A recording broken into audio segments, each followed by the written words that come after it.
sir. So this is more not a question, it's more of a statement. I want to thank you for the fact that you've spent this whole time telling us what you will do instead of attacking the other candidates.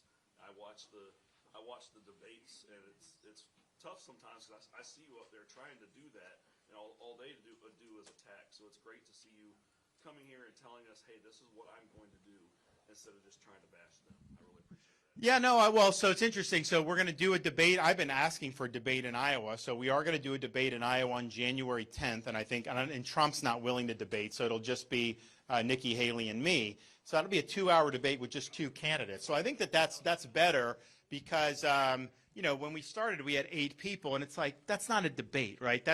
Those are like, you know, press conferences side by side and the crosstalk. So when you have 2, you know, you can kind of, you know, have the whatever exchanges you need, do that. So I think that'll be good. You know, I think that Trump, you know, his refusal to debate, you know, to me, that's a slap in the face to the people of Iowa. The fact that he's not willing to ask you for your vote, the fact that he's not willing to defend his record, the fact that he's not willing to answer questions. I mean, he was going to do an event in Northwest Iowa, and the university said, if you do it, you have to answer questions from students, and he's not willing to do that. Are you going to pardon him? Not willing to answer that. Well, that's a whole different story because, you know, that we got to move on as a country. And so, you know, I've addressed that, but that's a different thing. But why would he not be willing to come and get on the stage and articulate his plan for the future? And I think that, one, I don't think he's the same candidate that he was in 2015, 2016. He's lost the zip on his fastball. He's promising a lot of the same things in 23 and 24 that he promised in 16 and didn't do.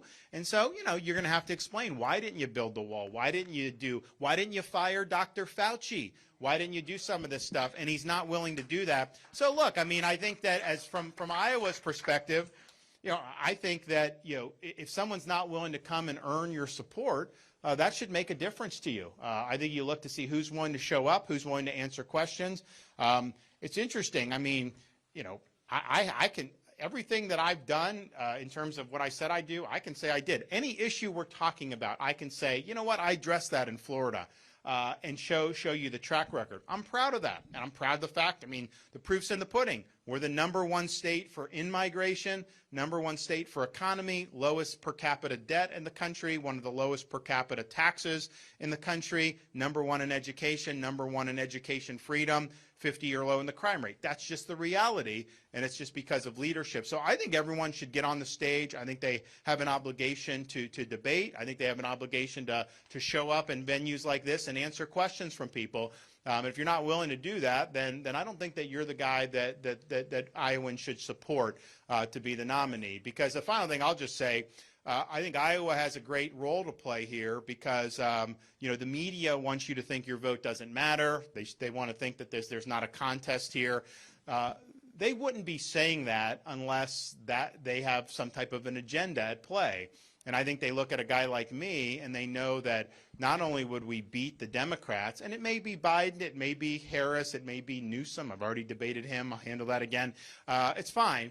But even more than that, they know I'm the guy that will actually follow through on all this. And I think that they see Trump as being a guy in 2024. It'll be all about these side issues. It'll all be about a referendum on him and everything. And the fact is, you know, he's the best turnout operation for Democrats they've ever had. He will turn out so many Democrats just to vote against him. And I think that I think a lot of people in the media want to see that happen.